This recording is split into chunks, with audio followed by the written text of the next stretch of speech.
going to show you how to create a fake halftone print effect from photos in Affinity Photo.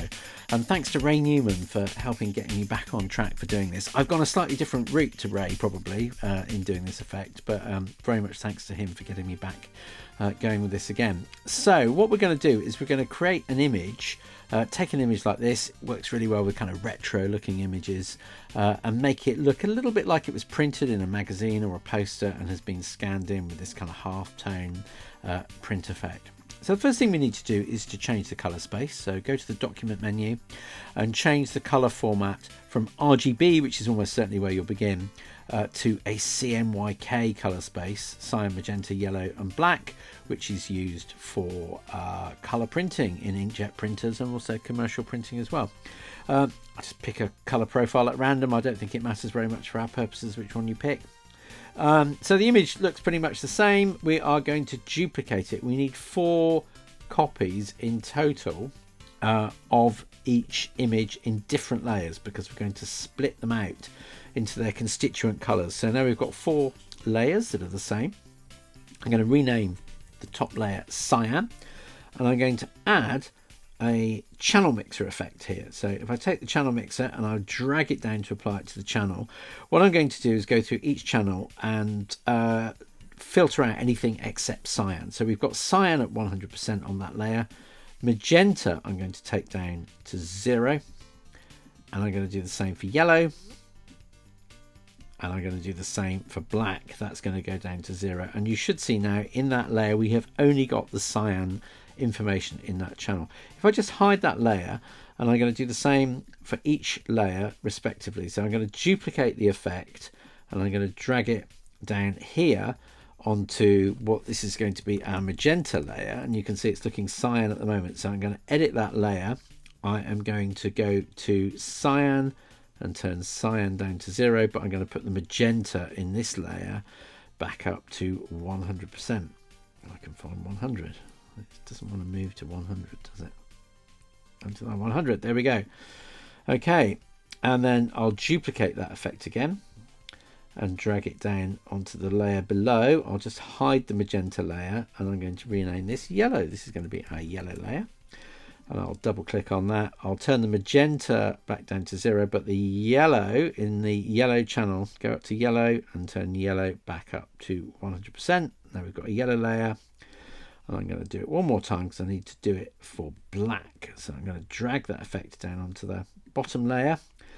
I'm going to rename that channel black, and double click on the channel mixer. I'm going to turn yellow back down to 0, but I'm going to select the black output channel and put black back up to 100%. Now what we can do with these layers is if we make them all visible again, and then change the blending mode of the top 3 layers to multiply. So the cyan layer goes to multiply, the magenta layer goes to multiply, and the yellow layer I'm going to change also to multiply. We can see we've now got our original image back, but we've done it with 4 discrete layers that have each got basically color of ink in them.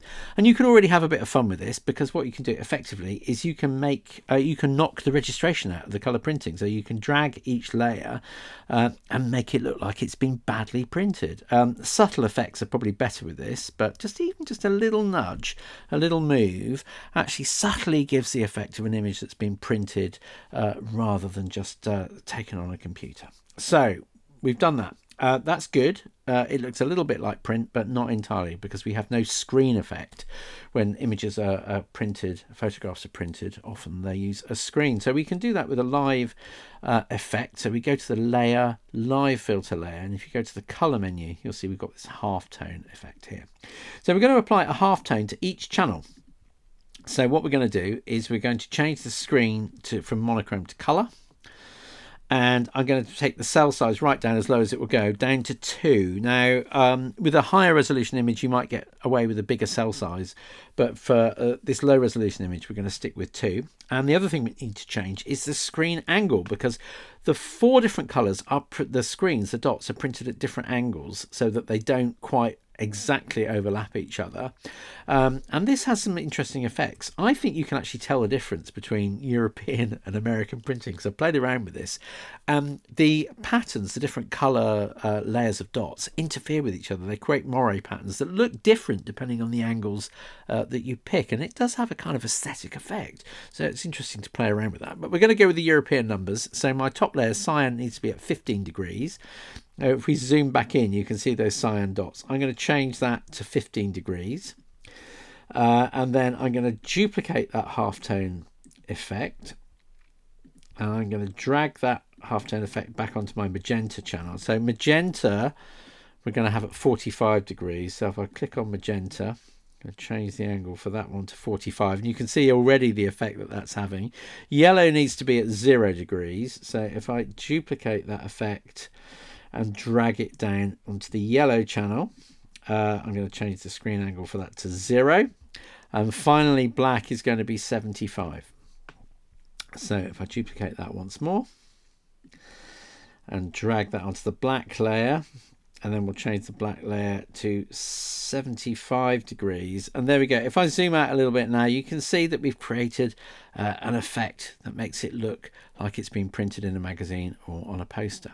There's a few more things you can do that I've done here. It's always good with these things to add a little bit of noise. So I've added this tiny amount of noise here, just 4% of noise to each layer to make it look a little bit more grungy. And I've added a paper effect as well. The top layer is just a paper texture that I've added on top with a multiply blend effect. It just makes it look a little bit more like it's been printed on actual paper, and it also adds a little bit more noise to the picture as well. So we can have some fun trying to have a look at those aesthetic effects of the screen angles. So if we zoom in, you can kind of see the interference patterns.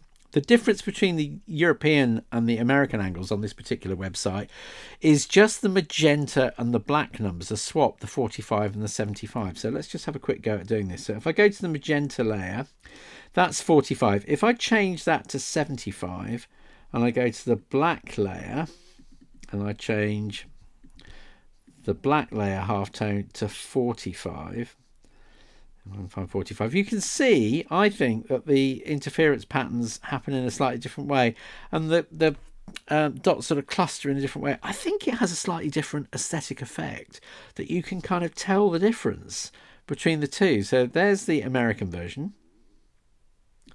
and if I change that to 75 and then I change this one back to 45, you can see a slightly different effect. These are slightly squarer. With the American ones, I see a sort of slightly more floral, round clustering of the dots, whereas here we've got a squarer effect. Don't know. I might just be imagining it. I might be making it up, but it does seem to have a different aesthetic effect. Anyway, I hope you find that useful. It's just really fun. I really enjoy playing around in apps like Affinity Photo to make fake print effects. It's probably well documented how to do it in Photoshop, probably a bit easier in Photoshop, but it's fun doing it in Affinity Photo as well. Hope you enjoy this. If you create anything cool with it, do let me know.